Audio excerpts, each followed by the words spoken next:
Hello, hello. This is Christine Renee, and you are listening to For the Birds Radio on Kiosk Radio. Today, I have a very special guest. I'm happy to announce Danny Wang in Belgium, in Brussels. Thank you for coming. Hi, Christine Renee. Thanks for inviting me. Danny is most known as DJ and producer. But what other subtitles can we add to your talents? I don't think there's much to add, really. I think, I'm 50 plus now. We were just joking about this. I'm basically an American expat, Chinese American from California, and I've been living in Germany for 20 years. Yeah. And plus living in the U.S. back then, I was kind of more of an apprentice back then. Those were my learning years. So let's get into that. I'm a little confused. So you spent some time in Taiwan. You were born in Oakland, right? And then after Taiwan, how did you? Everything just jumps to college. After that, and all my research. Maybe we should say, how did we get to know each other? Why are we here doing this? Maybe we should do that too. That's Christine, great. I think all your viewers know you, right? Because you're from the U.S. too. I'm from the U.S. Yes, I'm a DJ and just starting this interview radio show. And so, Okay, but you're from Texas originally? I'm from Austin, Texas, yeah. You even just went to visit your family there, you said? Yes, I did. Do the viewers know that? No, they don't. You're a Texas girl.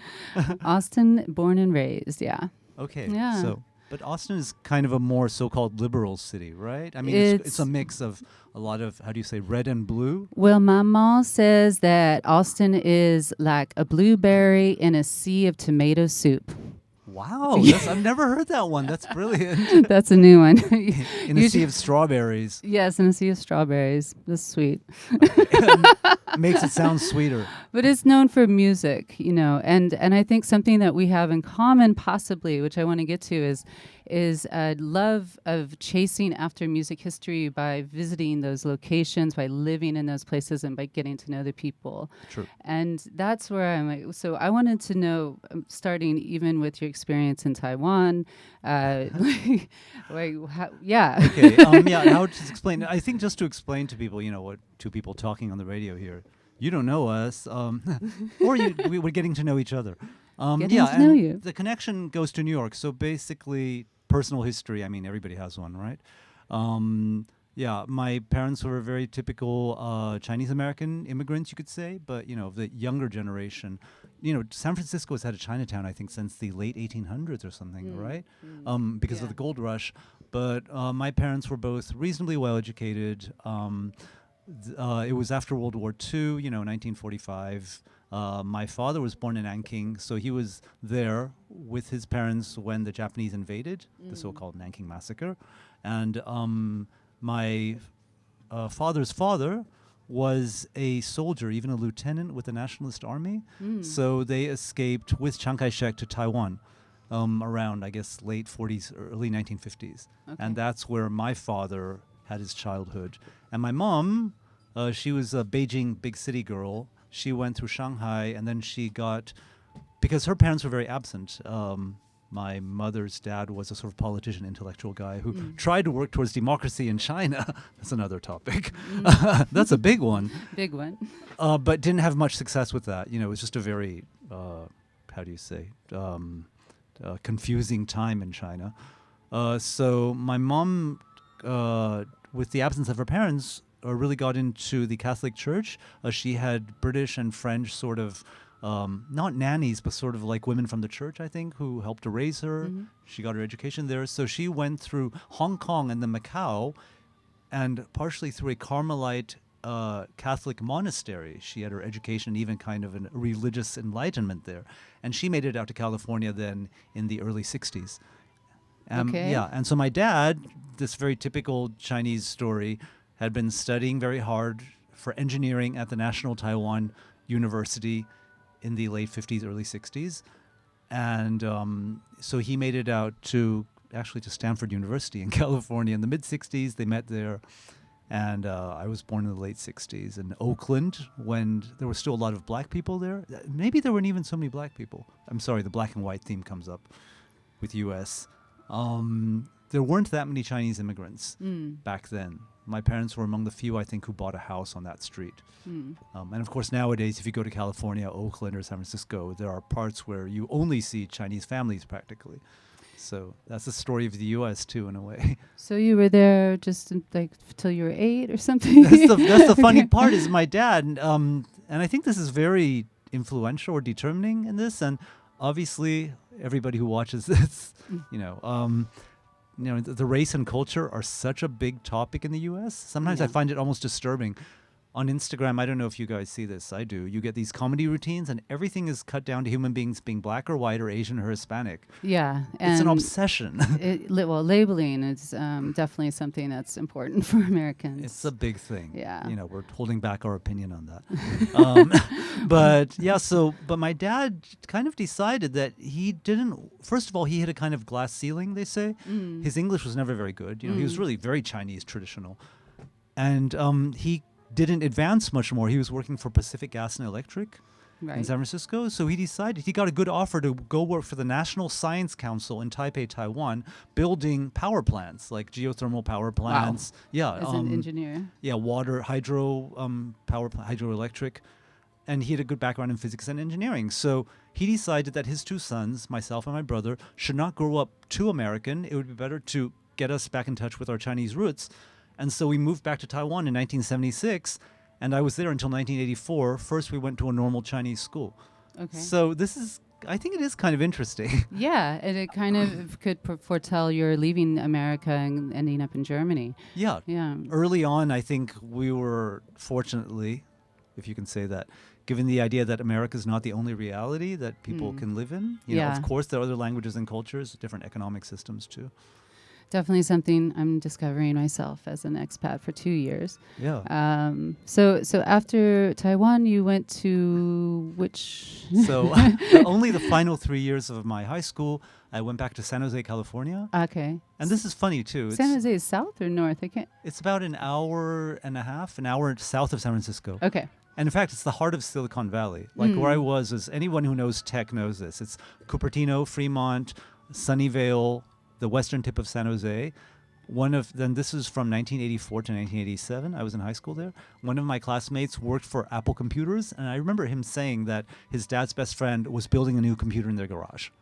I remember him saying Wow. that in like 84, so 85. it was could have been. I mean, I think it was actually. you were always brushing shoulders with the greats. Well, that's the funny thing again. The expat look, the truth is, I'm 50 plus. I still live on something like 22 or 25,000 euros a year.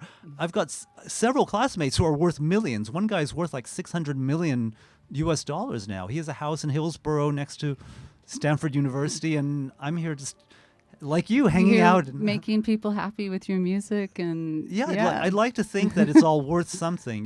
That Yeah. we don't all judge our own lives and achievements by how much money we made or how famous we became. It's hard in this society, but Yeah. I think you're upholding the truth of disco and of music and dancing. You're flattering me too much. I The am- truth is, we're just old friends because the most memorable moment was probably going dancing together, right? Yes, And that was we both love music.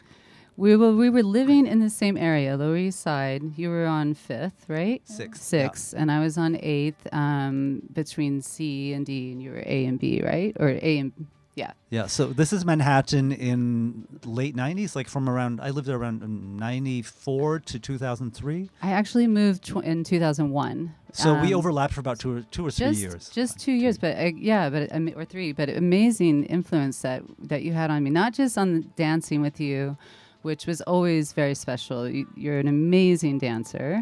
I think I did bring a song that we danced to, El Coco Motion. Oh, you brought that. Yeah. Wow. I have a fond memory. I think at APT in the basement dancing with you to that. Yeah. And then you've also you've been on the voguing runway, That's and true. you've had some trophies that I saw Well, at one that's a- point. that's another We're thing I jumping often- around. No, we're talking about, in a way, music, identity, politics, and we're both. I think you and I feel comfortable saying this. That we know that we got kind of a last taste. When you're in New York, you can't avoid the fact. Okay, let's say this: there used to be this sitcom, this comedy show called Friends, right? And I would watch that feeling disturbed by it every time. because here's a show about New York City. These people live in Manhattan. And excuse me, I really don't like reducing things to race, but there are 4 people who are all white. You never see any brown or other colors in this show. And furthermore, the apartment doesn't even look like a New York apartment. No. It looks like somewhere in Ohio or something. Yeah. The reality of living in New York is, and that was what was so exciting for both of us, Yes. is the mixture. Everyone is there, Exactly. cliches. It's African American, it's Puerto Rican, it's Italian, it's Europeans, it's European expats. Like there was a guy called Rudolph, I forget his name, who made this club called Mars in downtown New York in the late 80s. There was a lady, Suzanne Bartsch, who's German expat. She was born in Germany and she's lived in New York for like 30 or 40 years now. And still slaying. Still making incredible parties. Yes. Yeah, it's this mix of people that made life so interesting. Yeah, exactly. To me, it was always a representation of what America wanted to be, was that it truly opened its doors. People had to deal with other people who didn't speak English, and nobody was aggressive. Everybody was accommodating. I mean, At that time. generally In speaking. most cases. And it was so enlivening, and then the music flowed, especially in that area. Yeah. We had a lot of record stores. There's A1. I worked at Stu's, which was like the stepchild of A1. Turntable Lab open. There was what others? Yeah, dance tracks. There was what was that funny that ravey shop where everybody wore the big huge pants. What was that thing? Not Satellite. Oh, Chloe worked there, right? It was a drum and bass place. And there was a guy named Colin, who was. It wasn't. It was just a sort of techno shop. I forget the name. I don't Space remember. Control, something like that. Space Tracks? No, I can't remember. It doesn't matter. Doesn't matter. But there was a fluidity. The music, I felt like also that people used to say, this is before smartphones, if you wanted to see someone, just think about them. And they would show, like, It's literally, true. right? You really could do that you back would just then. bump into people because there were only those 10 or 14 streets, Right. Bleecker Street, Broadway, Houston, Soho, and then up to about 12 or 13th Street, there was always someone walking around. I remember meeting everyone there. I mean, and this was such an education for us both. And I don't want to sound just nostalgic, but every city goes through its cycles, and we were there kind of in a good. I'm sure the 1960s and 70s and 80s were amazing too. We got there already a bit late for that. Yeah. I mean, we were definitely on the trail end of things, but Yeah, it was still good. We Yeah. both feel that. Yeah. I'm sure there are things going on there right now, but it's not an expensive hotel. I'm sure you could go there in the early 80s and you would have seen Madonna sing live, when she was unknown. I remember I bumped into Jean-Paul Gaultier at the flea market. I bumped into Nick Ashford from Ashford and Simpson, Valerie. Wow. Yeah, at the flea market there on 26th Street and 6th Avenue. Yeah. I bought my first old ARP synthesizer there for $300. It was in perfect condition. Nobody back then knew what that analog synthesizer was. It was just an old wreck lying there on the sidewalk Oh my on God. 26th Street. I Wow. bought it back then. Wow. I still have it. So we were circulating. I was just beginning to DJ, and you were a person, one of the few, a handful of people who really influenced me so much. A mentor to me, and Now we know that we were just on the same path. yeah, Because I was going and looking for those people who came before us. yes. Okay, maybe And- let's be specific. So how did this happen? And well, or what I would say, I mean, yes, we're on a trail because you were a mentor to me. But then, who were your mentors? How did your schooling come about? I was going to ask you first. Who are the people, name 2 or 3 people who, when you got to New York, maybe you got to know them or you had already heard about them, who you approached because they were of special interest to you. Who were those names or people that drew I you? discovered them. I went to New York thinking I was not going to DJ. I was going to do fashion. And then 1 month later, Did you model for a while? I did in New York in the 90s. Christina, she's tall and skinny. So that's Sorry. another experience. So I got to go to the Limelight on Disco 2000 and saw New York, and that's what compelled me to get back there as soon as I could. But then when I did go, I was laid off from a .com job. I was a computer game producer, and got there and switched everything when the towers fell. Wanted to be a DJ. Saw that I could because a lot of people were just playing records without mixing. It was haphazard. I already had records, so I started with that. But I discovered I ran into Jason Spun, you. Eric and Thomas from Rub and Tug, Uh-huh. and David That's- Mancuso. That's Eric Duncan and Thomas Bullock. Yes, And- and through yeah. them also Mancuso. Mancuso, but also Harvey. Harvey, okay. So we were all hanging out, and I was staying up late listening to records with these guys, and they Yeah. were teaching me. Oh, okay, that's interesting. I hadn't thought about that connection. That's what we think of as sort of new disco, or the kind of the bearded disco scene. Bearded disco. I haven't heard that in forever, but that's Guys what. with That's. big- But yeah. you are also considered a pioneer of new disco. I don't want to say pioneer. The truth is, I'm totally honest about this. I had no idea what I was doing when I started out. I was totally naive. I mean, really totally naive. Like, I didn't know the difference between stereo and mono. In my head, I just remember. So this thing actually goes back. It goes back to the late 80s and early 90s. So I was just a kid going to college near New York. It was take a train in about an hour. I was in downtown Manhattan. And the first clubs I went out to were Mars. This is this huge 5-story warehouse on the West Side Highway. I remember going there around 89 to 90. So those were my final 2 years of college, and seeing all these drag queens, Mona Foote, Aphrodite. These were African American downtown drag queens, and I remember seeing voguing back then too, but I didn't really have a name for it or know what it was. And I had 2 or 3 classmates in my college who were black or Latino, or one guy was Caribbean and super beautiful. Super dark skin, and he had this really muscular body. And I remember watching them dance, just fascinated. And of course, I am gay, and it's a total mix of desire and curiosity and fascination. And also because I could see that there was a difference, that the way my other classmates, I had a nice Jewish roommate from Florida, some very waspy roommates from the Northeast, from like New Hampshire and Massachusetts, that we would go to these gay dances together because in theory we're all queer and the way people moved their bodies was so different. And especially this one Caribbean guy, I think he was Haitian. I won't say his name. I don't know where he is now. I remember watching him dance, just being entranced. They were kind of doing kind of early voguing. This is like 1989. So they were just doing runway, strutting back and forth and stopping and posing. But it was kind of mind-blowing for me because I was 19 or 20 years old and from the suburbs of California. When I'd been going out clubbing there, the soundtrack was like sort of new wave music. Like if this sounds like Stephen Tintin Duffy, Tones on Tail, Trans X Living on Video. That's the Yeah. kind of stuff I was hearing in suburban California underground clubs. Okay. And suddenly I arrive in New York and I'm hearing like, you guys know this, LNR, Work It to the Bone, Oh. late 80s Big Chicago. difference. Yeah, Big but shift. this is before Madonna Vogue. Right. So that's kind of how I got into it. And then in my final year of college in 1990, we had this big gay dance, and I had always been sort of mixing these cassette tapes for our dance.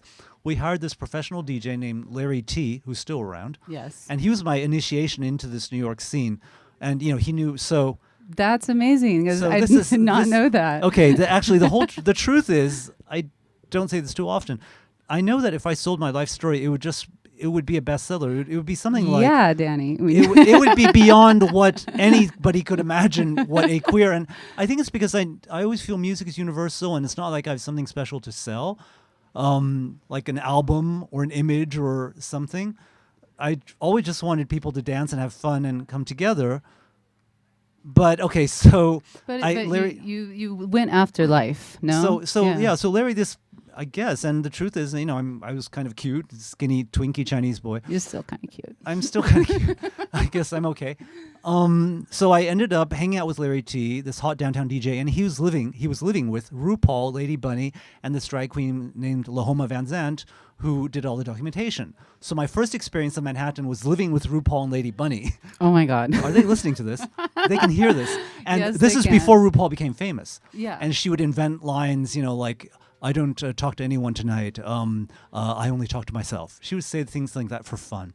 They had this huge wardrobe in gold lame and 1960s, 70s cocktail dresses. Yeah. They knew every line from the old movies. What was the apartment like? This is legendary too. It was not an apartment.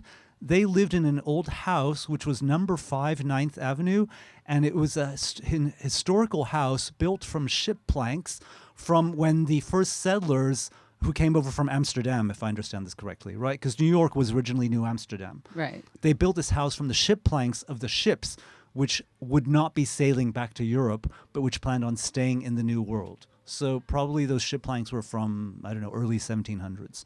That was the first house I lived in New York. And then I met this guy named George Wayne, who was best friends of those guys, and he did a magazine called Rome. So my first nights and I was still a college student, so I remember going back, looking at my classmates in May 1990, thinking they have no idea what I've just gone through. Wait, so you moved to Manhattan and you're going back to Jersey? I for was hanging school? out Yeah. I was still going to college. And then Pedro Almodovar, the movie director, came because he wanted some drag queens to open up his movie. I think it was Atame Tie Me Up, or it was one of the early Pedro Almodovar movies. This is 1990. So I ended up going as the kind of boy toy sidekick accessory of Lady Bunny and RuPaul and Pedro Almodovar with his boyfriend at the time. And I think wanna we were see with photos. I was 20, and I think Antonio Banderas was with us too, but I Yeah, didn't know who hung he out. was. Yeah. And we were walking through the ghettos of Chelsea to the Roxy Club. This is like 20th Street, I think. And suddenly we started feeling rocks and eggs because all these little kids from the ghetto, they could see these were famous or richer, European people, started throwing rocks at us. So we were being attacked as we were walking to the Roxy, and Pedro got a big, huge egg on his leather jacket. So that was my first experience of Manhattan. And then we got there, and everybody's voguing. Everybody is, this is right at the moment where Madonna had released Vogue, right before and right after. And then I met all these interesting voguers because they could see that I wasn't exactly a drag queen or one of these celebrities. I was just a kid. And the truth is, in America, we're talking about racial tensions and all this. Black people, African Americans who invented so much of this, they obviously feel sympathy towards the other minorities. And I was already fascinated with my beautiful Caribbean classmate with this beautiful, muscular, dark black, back. It was the most beautiful thing I'd ever seen. And 2 or 3 of these voguing kids sort of just took an interest. I still remember their names. It was Uriel and Ariel, and I think they even danced with New York City Ballet or something. So I remember exchanging a kiss with them and dancing with them all night, and they were showing me these basic voguing moves. And that was just fascinating. And prior to this, had you danced before in any context? The truth is, as a kid, I'd done ballet dances and jazz lessons. Okay. And I'd even played marimba and vibraphone as a child. All right. And those are the instruments. This is.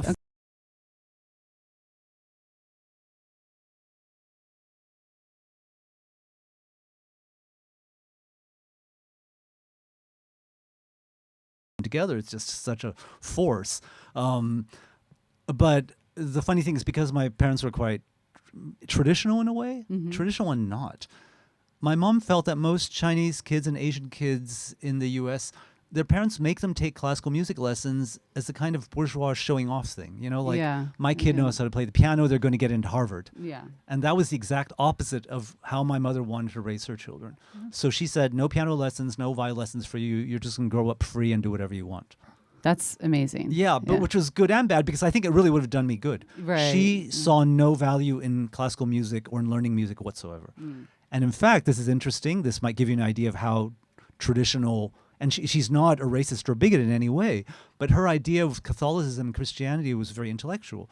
So she would say, she would go to church to have a conversation with God.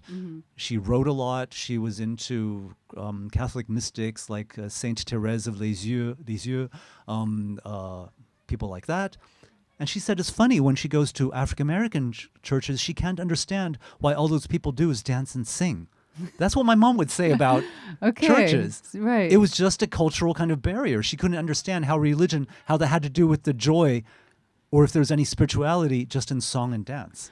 That's interesting because at first I thought it was relating to you as a sort of unprofessional musicologist and thinking and a historian in many ways, a tour guide now in Berlin. Yeah, I've been doing that for 8 months. Danny's a tour guide. It's amazing. You need to hook up with him when you go. But then also it seems like you did the traditional rebelling thing where you were like, I need the passion, I need the emotion of this music. Interesting.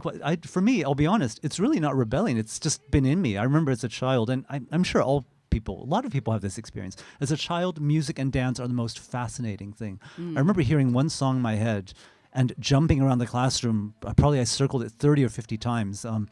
I remember hearing Diana Ross Upside Down in Oh, yeah. 1979. You know, that's what every kid goes through, but that's such a musically, it's rhythmically an incredible song, right? I mean, Yeah. and now this is something, because you had choir too in school, right? You sang in school. I did not sing. You did not sing. No. So where did your childhood music stuff come from? My dad's a guitar player and Ah. a record collector. Okay. And so I was digging as a very early age, and then also we would do family hoot night sort of things at the house. And Oh, that's the best. So just- he would play the guitar and you would kind of sing along. yeah, we had mics and amps Wow. and guitar, like get the whole thing out and sing. And then I was in some bands in high school and stuff. But Okay, so Yeah. I think there is a point where it's formative and kids understand the music, the joy of music.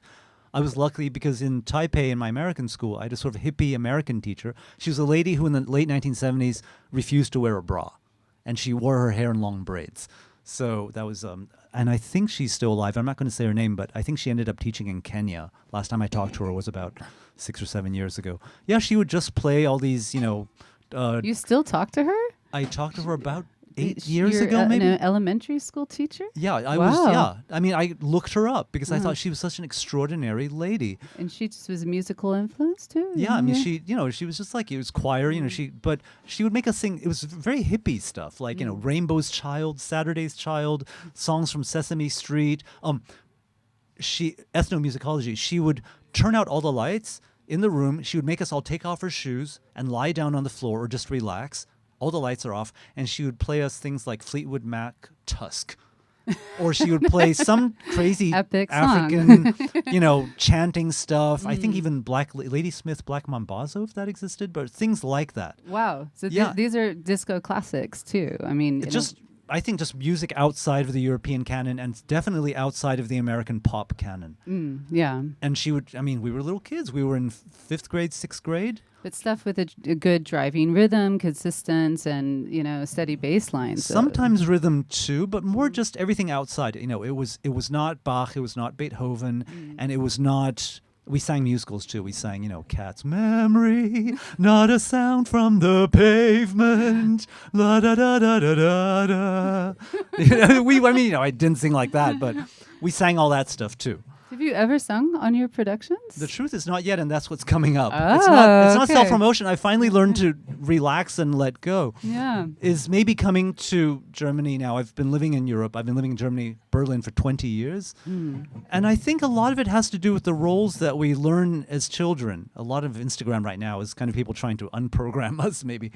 There's a thing like, and this is not meant to be stereotypical. I think, a lot of in the way the U.S. media portrays it, black people are always singing and dancing and, and white people can't clap on rhythm, which is stereotypically how things get portrayed in the U.S. And I think it's true and not true. I think all children can be, stimulated. And now we have these funny things like there's always some Filipino girl who goes on America's Got Talent and she can sing Whitney Houston better than Whitney Houston ever sang it. Yeah. I will always love you. Ooh, will always love you. Something like that. Now I'm really doing comedy here. I think I've just learned to let go. Is all this? I don't think it's an act, but I think more than we care to realize, we are all so many human beings on this earth play a role that we're given. That role may correspond to something that's really in us, especially when it comes to music and dancing. But I think maybe there's a lot more music and dance and joy in all of us than we all realize, and certain cultural conventions or technical limitations keep us from expressing ourselves and doing what we could all be doing or doing it better. Would you say that's kind of, it could be how you approach DJing in a way to... Yeah, well, the DJing thing, honestly, that's become a bit more formal. And really what got me, so can we go back to New York in the early 90s? Yeah. I found the early 90s already extremely depressing. I lived for about a year and a half or 2 years in San Francisco with my family. Then I moved back to New York in 93. And that was the time we were joking things like, gypsy woman, la-da-dee-da-da. Yeah. It's really, guys, you can call it a house classic. It's a really awful, inane melody. It's nothing like the beautiful things. So in the early 90s, from 92 to 94, I moved to Chicago briefly, and I met these two guys, Robert Ford and Trent Adkins, and there's another friend called Terry Martin who's still hanging around San Francisco. And those three guys two Okay. African Americans and a white guy. What brought you to Chicago specifically? Grad school. Grad So I was school. there doing my master's degree. I hadn't figured out what I was going to do with my life yet. You know, get a doctorate. All my cousins were lawyers and doctors, and they were all getting their PhDs. And I thought, okay, this is normal for me. As a, And what was it in? it was in Chinese and Japanese literature and language, with emphasis on classical Japanese grammar and 1930s, 1920s Chinese modern film industry in Shanghai. Amazing. Okay. And with a touch, so I was good Yeah, with he's a languages. genius. No, I'm not. But I was good I mean, I fall off bikes and skateboards. You would laugh if you saw me. I have a kind of a gay, slightly autistic, linguistic brain. I'm good at sounds. Yes. And, this is what I'm good at. Everyone is good at something. So you're in Chicago. It's So I was in 93. Chicago. And instead of working my papers, there were these two guys who published this thing. You can still find it online. House Music Top 100. And it was what they remember in the early 80s going out and hearing at Frankie Knuckles' warehouse parties where house music got invented. And the surprise to most people here might be this was not house music Chicago like we imagine now. It was not Trax. It was not DJ Pierre. It was not Adonis and Larry Heard. It was all classic disco from year about 76 to 86. It was, Okay. and the top 10 of that list were Vertigo, Relight My Fire, Lolita Holloway, Love Sensation, Hugh Masekela, Don't Go Lose It Baby, Montana Sextet, Heavy Vibes, MFSB, Love Is the Message. You know all these hits. That there were 200 or 300 of these records that every old garage head and house head in Chicago knew about. And, that was the and in foundation. New York, there was something, Mancuso was playing similar tracks. So Yeah. you experienced that. I didn't meet Mancuso until much later.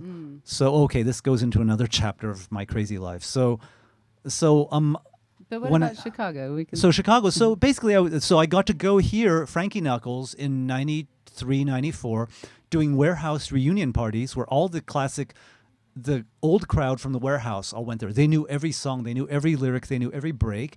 And it was predominantly, mostly African American, but it was very mixed too. I mean, there were, definitely, white people from the suburbs of Chicago and Latinos and, a few funny kids like me, a Korean guy I knew. and mostly gay or Mixed too. Mixed too. Mostly gay, but still, it was just a mix of diverse people, just like in downtown New York City. It was a tiny little clique. There were maybe 200 people there. So there I was listening to Frankie Knuckles play all those classics. Ending of the night was George Benson, Give Me the Night. It was Alicia Myers, I Want to Thank You. It was Powerline, Double Journey, all these New York classics. So when I got to New York, going to normal house clubs and hearing, Junior Vasquez and the commercial DJs play, it was boring. It was upsetting. It was, how can music be so mechanical and so cold? And instead, I discovered that Danny Krivit and David DePino and a few other guys like Francois Kevorkian were doing classics reunion parties. Yeah. These were like all the kids the adults who used to go out to Paradise Garage. 30 people, 50 people, 120 people. Oh, Kenny Carpenter too. They would all meet in these funny little locations, not the mainstream clubs at all. And people just dance. They would dance their asses off. And that's where I felt, okay, I'm at home. This is real music. The bass lines aren't doing one boring thing on a synthesizer over and over again. The rhythm is live. The people know how to dance here. They're living.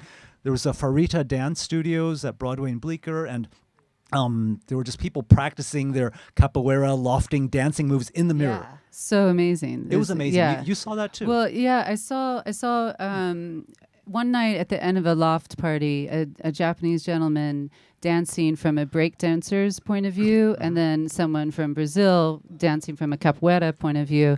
And it was the first time that I actually realized that those two dance forms that they were related.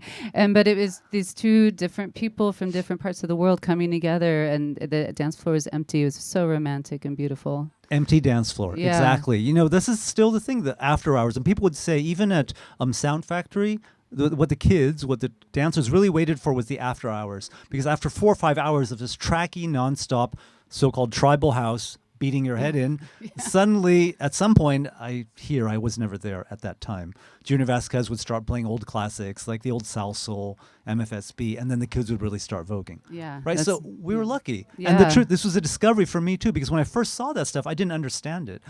Like the capoeira stuff, like you guys are not even dancing on the rhythm. Yeah. What are you doing? You're just twisting and turning and, doing the funky worm here. And then I realized, okay, that's their way, and it's a great way of expressing yourself and feeling the music. You don't have to do everything on the beat like in those videos of how, UK videos of how they show house music. Right. People But it's a fluidity. Maybe it follows the Yeah. melody, or I don't know. Yeah, it something follows how else. you're feeling. Yeah. So all this was around 93, I moved there, and this is another chapter. So I was working in a chocolate shop. First, I worked at Another amazing thing No, about okay. you. Actually, it's because I went for a job interview. I worked for 2 weeks at Comme des Garçons. Okay. And I was actually doing some modeling too, because I was a skinny little boy and I was a good fit model for a few of the brands downtown. Like there was Daryl K, for example. Did and you I thought- Vogue on the runway? I didn't. No. It was just in the, in the workshops. Okay. I would go to give them an idea of what a skinny guy who's about 5'10", what would fit on his body. And I worked at Comme des Garçons for 2 weeks, and that fell apart. It was so boring because there's no wage. There's only commission. Oh. And working in a minimalistic cement block, standing there for 10 hours waiting for people to buy a shirt is the most meaningless, dreadful, boring thing you could do. Yeah, I can't imagine. So I ended up interviewing at a company which ran all the gay porn magazines like Honcho and Inches and Mandate. Okay. And that sort of fell through too. And I was wearing my suit and tie, still carrying my resume. And I went to Soho, and this instruments shop run by a Japanese man, they said, oh, yeah, you bought your instruments here. One of our guys is quitting. He's moving back to Japan. Why don't you do an interview here? So I ended up working in this shop. And that was called That was Dr. Sound. Dr. Sound. Oh, sorry. Before that, I was at the chocolate shop, and this guy came in to buy chocolates, and he said, he was into Asian guys, he was into Chinese guys. So what brought you to New York? And I said, well, I'm really interested in music. I have my own synthesizers at home. I released 2 or 3 records, and he brought in a little pad. It was a little Dr. Beat drum machine. I forget the number. It's like TR-55. Mm-hmm. And he had a little sort of Sinair, like a little boo synthesizer drum. And this man became my boyfriend then for the next 8 years. And he said, what was so interesting to you? And I said, I'm interested in this guy called Arthur Russell, and he made this song called Is It Over My Face? And I remember going out to voguing parties and hearing that. And he said, Arthur Russell's my best friend, and I'm the guy who's singing background vocals on that track. No. So I'm not gonna say this guy's name, but he became my boyfriend for 8 years. Wow. And Arthur Russell had just died, so we'd go and hang out in Arthur Russell's pad with Arthur's ex-boyfriend, who was Tom. I'd go sleep in Arthur Russell's bed. We would take naps there, and we were looking at all these tapes of his unfinished works. Wow. And we were hanging out with Steve D'Acquisto, who's the other author of that same song, Is It Over My Face? And Steve D'Acquisto is one of those people who had sort of invented DJing in the mid-'70s. He and this guy called Francis Grasso. They were both Italian Americans. Yeah. So that was another sort of weird, fatal thing. Like, oh, here I am sleeping in Arthur Russell's bed.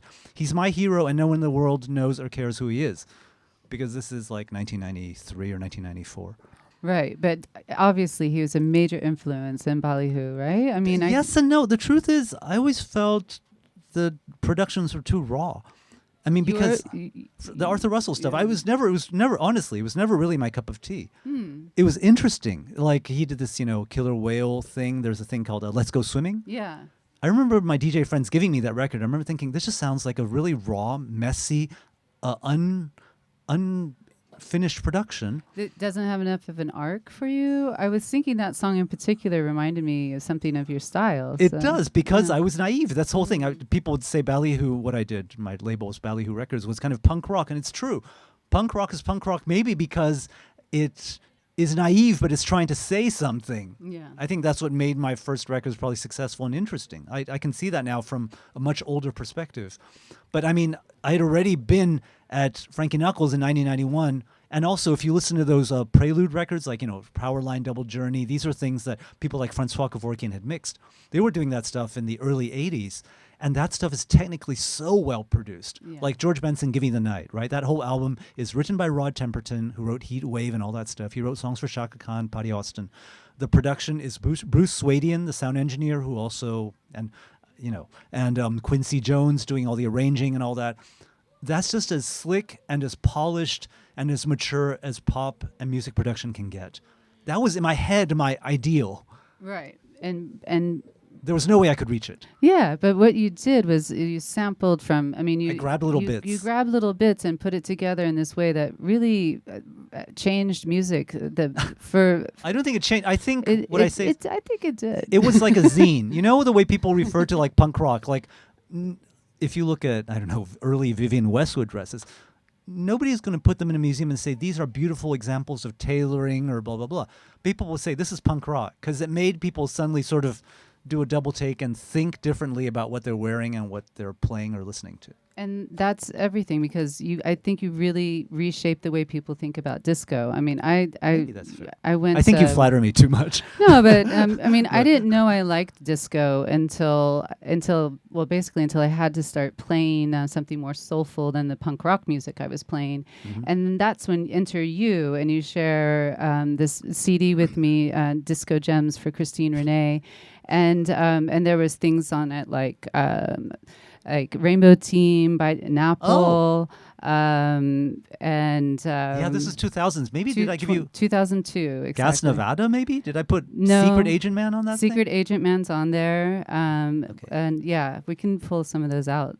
But that changed. Then people knew that they play in that genre, and then we have like DFA coming out, Yeah. and that's all I met them after, too. right? And you were working. There were a few things, yeah, like I could say, and I don't want to claim credit for this at all. You know, I had just met Andy Butler. Andy Butler's Hercules and Love Affair, and he had just done that song with now it's Anoni, isn't it? Anthony and the Johnsons. Like a child I knew. Yes. Da da da da da. Yeah. The stars would only get brighter. Blind, right? And I remember thinking, oh, this is like Uta Lamper meets Sylvester. You know, it's got this whole gender, and it's like singing opera, but it's a disco house song. And if I'm correct, I think I was the one who hooked him up with James Murphy at DFA.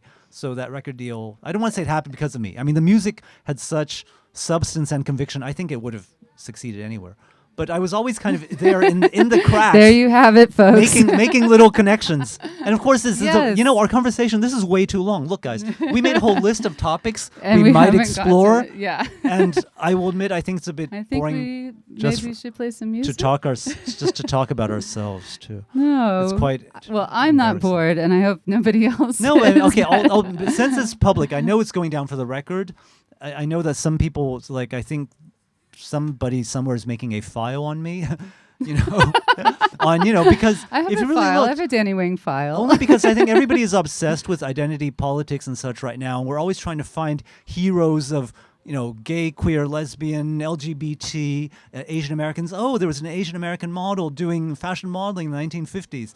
And nowadays, if somebody who's Asian, might be Korean or Japanese, makes a hit record, it's suddenly a big deal because they're Asian. I have to say fairly, some of us, whether any color, we were just, I think, doing it for the joy of it. And I never was going to sell myself or label myself, look, I'm a queer Asian American doing this, and therefore I deserve more attention because I'm a pioneer. It's not like that at all. I was just a naive kid following my instincts, following my desires.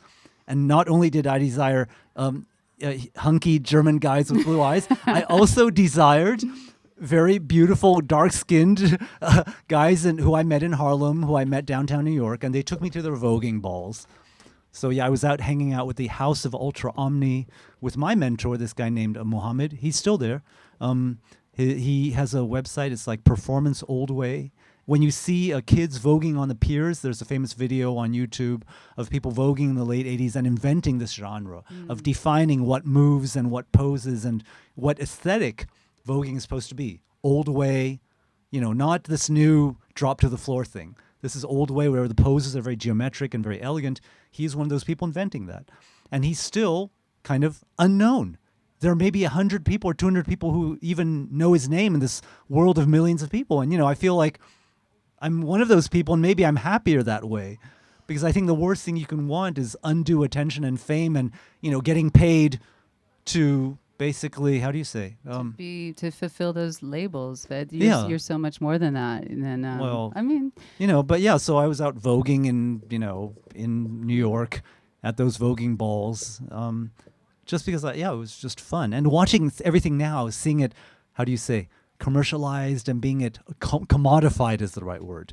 That's become this massive global commodity where everyone wants to dance the same. in the same way, doing those exactly same 5 moves over and over again and dropping to the floor, and everybody snapping their fingers at the same time. And then you get to call yourself an LGBTQ pioneer or, representing. That's not the way things really were when things started out. People were having fun. They were expressing themselves spontaneously and in many different ways, not just in that one way, which is now prescribed to you and shown on Instagram over and over again, repeating ad nauseum, excuse me. What's the song you like to dance to, Vogue to back then? Oh, God. I mean, back then we were just always, it was the classics, right? It was Love is the Message. It was, what were a few that we really liked? I mean, the big track for New Way was Junior Vasquez, LSD, Dub Break. That's what it was called. Remember Dub Break? Love Break, but Dub Break. Yeah. Dub Break was that little break from Love Break, which is by Salsa Orchestra, Vince Montana. It's like 12 minutes long, Yeah, right? he chopped it up, and then he took a whole bunch of crazy samples from, like Ross Silk. Music's hypnotizing.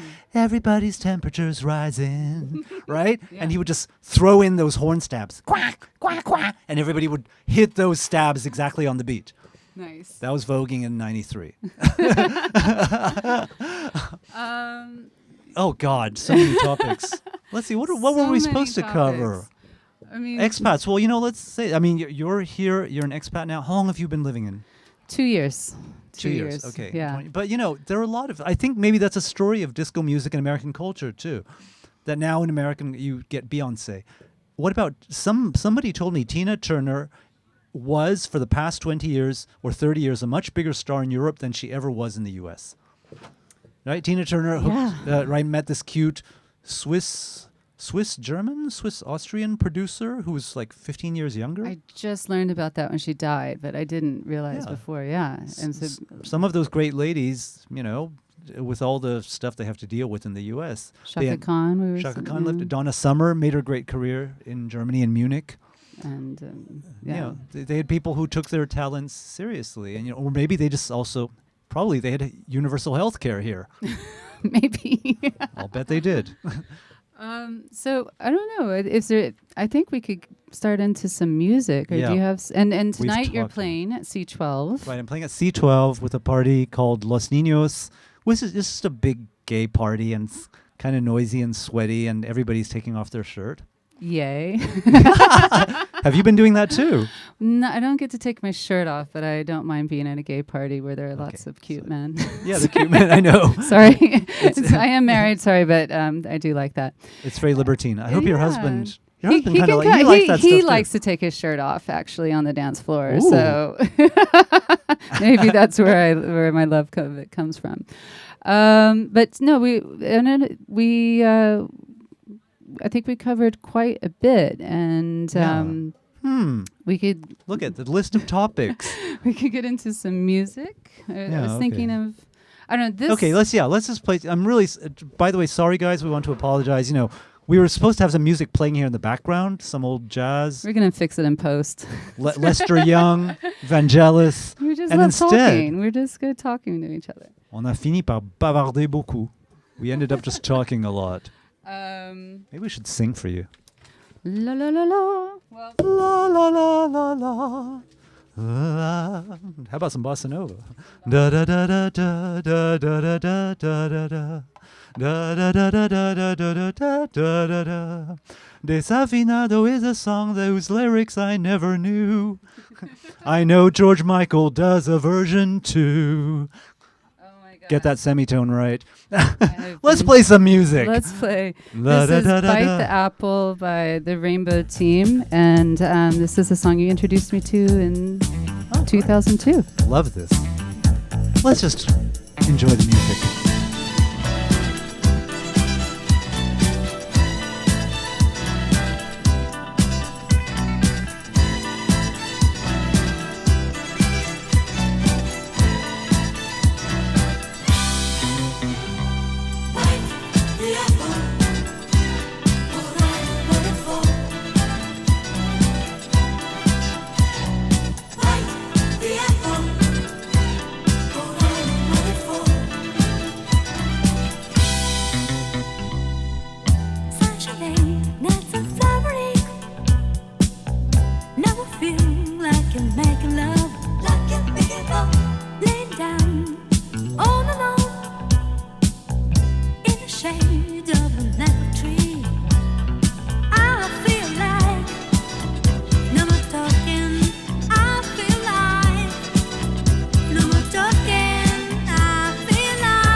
talking. I feel like The apple.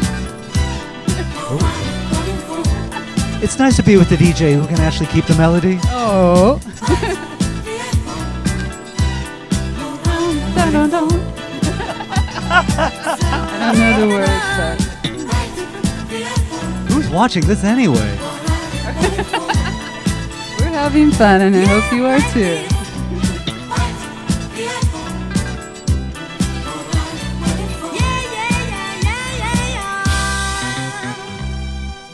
Fire day, lovely day.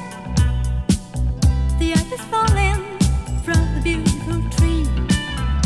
Laying down all grass in the shade of a apple tree. I feel like no more talking. I feel like no more talking. I feel like no more talking. I feel like the apple. What are you waiting for? Yeah, yeah, yeah, yeah, yeah, yeah, yeah. Like the apple. What are you waiting for?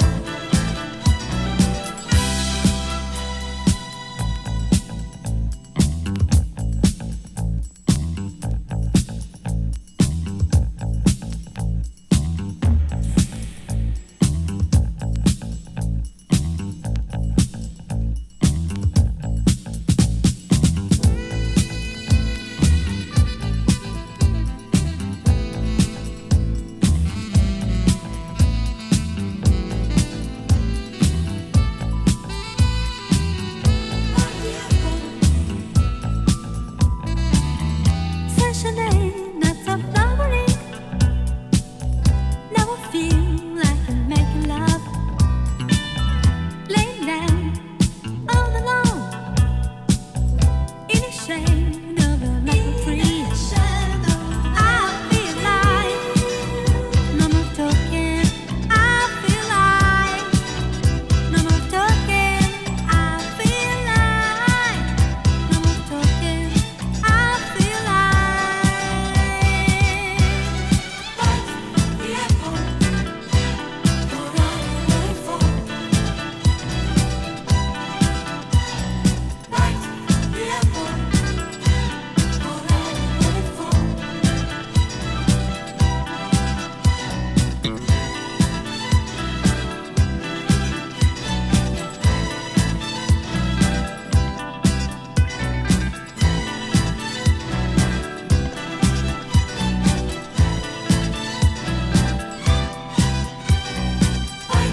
The apple.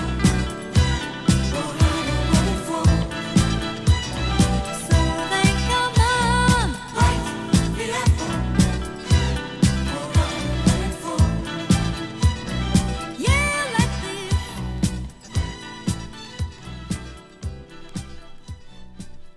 Different way, although it doesn't show y'all. There's fire down below, but when she hears the groove and her body starts to move, Oops.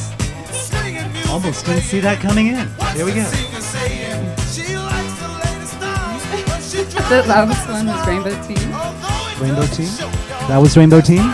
And now we have Fantastic Four. Oops. This incredible LP produced by Dennis Coffey. I think it's from around 1977. No more talking. When we're out there on the floor, all the fellas try to score.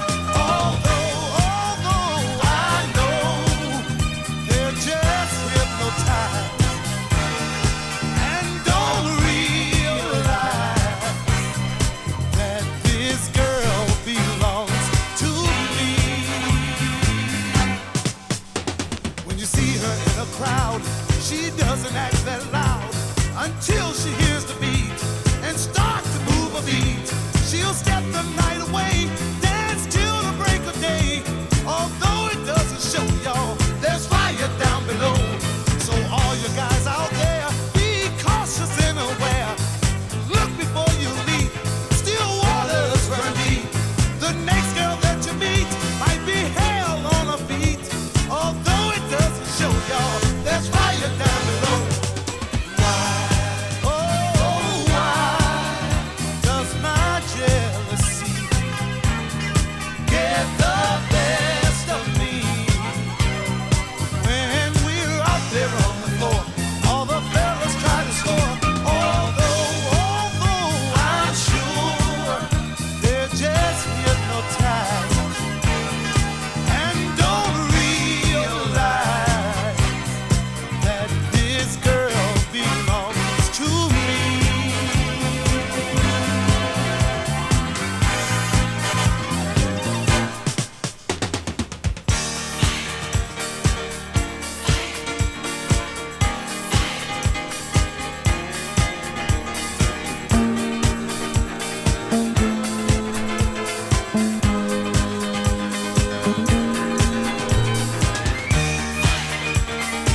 you.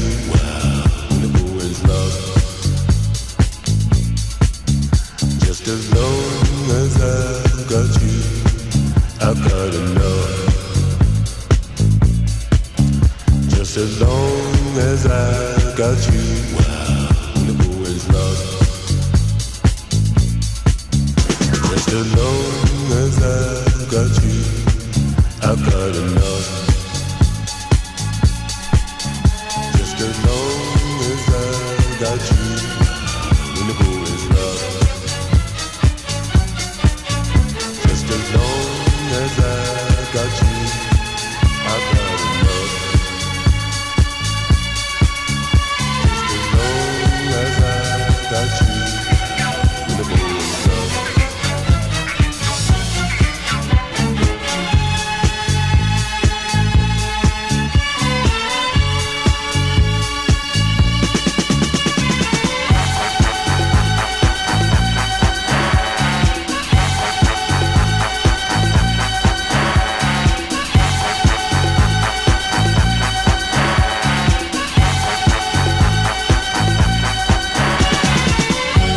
I'm a happy man, I'm a happy man, baby.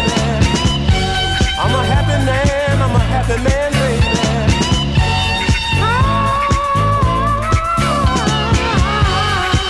Ooh, yeah. You see, baby, when you came along, you gave me a new world. And then you gave me a baby boy, and you gave me a baby girl. Yes you did, baby.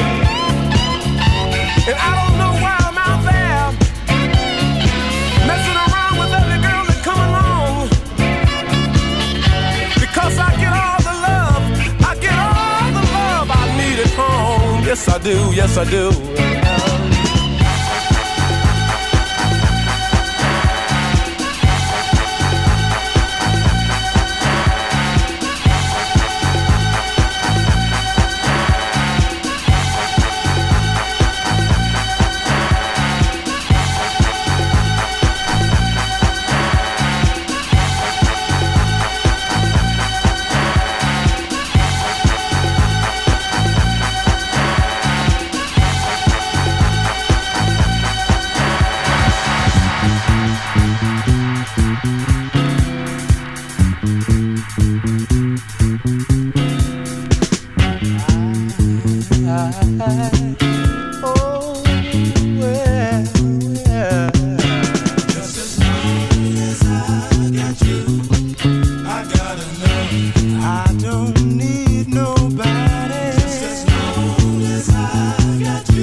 Just as long as I've got you, I've got enough.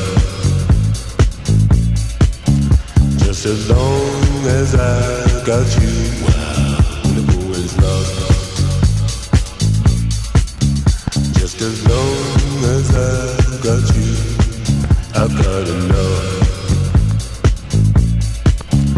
Just as long as I've got you, when the going's rough. Just as long as I've got you, I've got enough. Really deep. Just as long as I've got you, I've got love. just as long as I've got you, I've got enough.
I'm spasticus, artisticus. I'm spasticus, I'm spasticus, I'm spasticus, artisticus. I'm spasticus, I'm spasticus, I'm spasticus, artisticus. So place your hard-earned peanuts in my tin and thank the Creator you're not in the state I'm in. So long have I been languished on the shelf. I must give all proceedings to myself.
I'm spasticus, artisticus. I'm spasticus, I'm spasticus, I'm spasticus, artisticus. I whittle when I piddle, cause my middle is a riddle.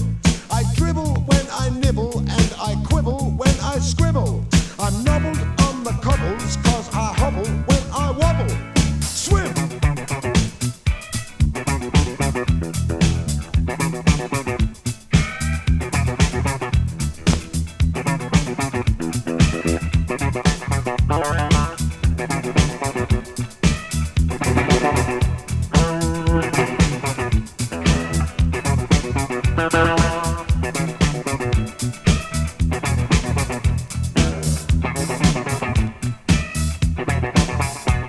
So place your hard-earned peanuts in my tin and thank the Creator you're not in the state I'm in.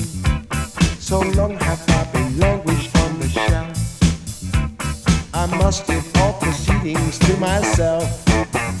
I'm spasticus, I'm spasticus, I'm spasticus, artisticus. I'm spasticus, I'm spasticus, I'm spasticus, artisticus. I'm spasticus, I'm spasticus, I'm spasticus, artisticus.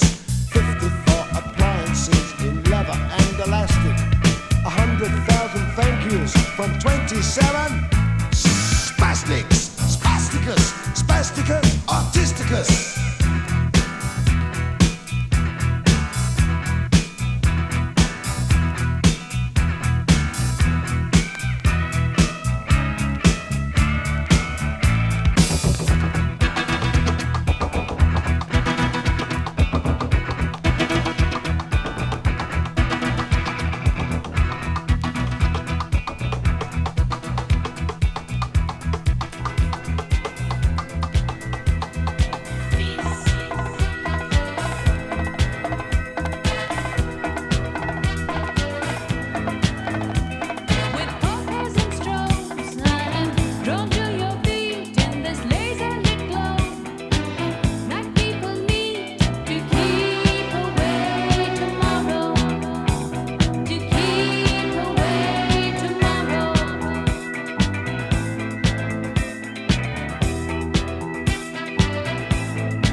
Give me your music, give me your love, dance with me forever.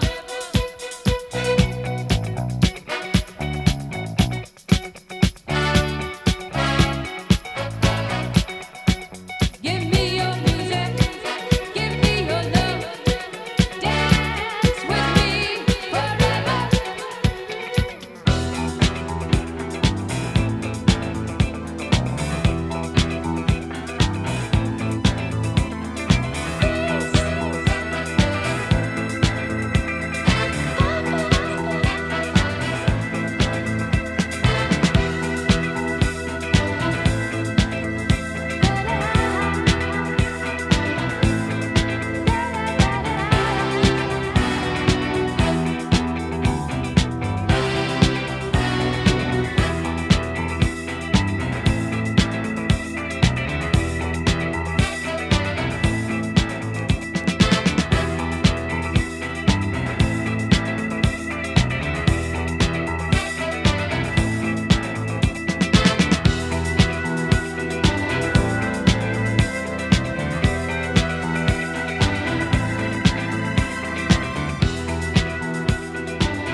Keep it light.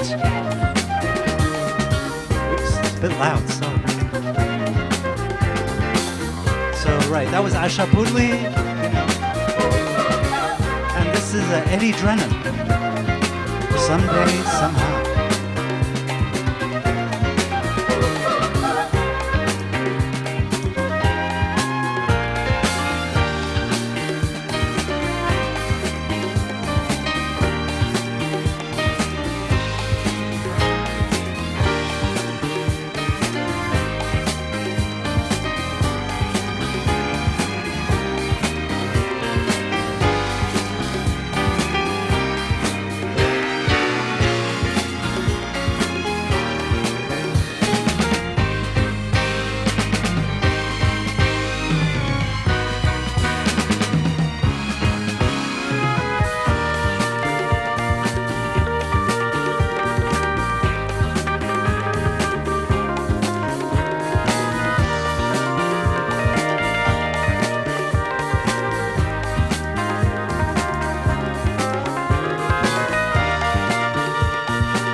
Life on Mars by Dexter Wansel. Another hero.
But this wasn't a dream. It was a really live place.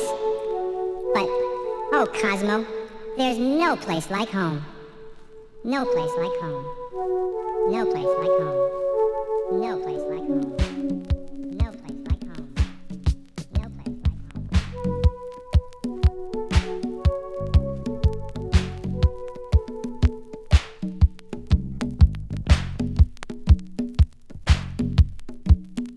Okay, we are getting into some impromptu back-to-back. Dan, you wanted to hear this song? The Clark Sisters.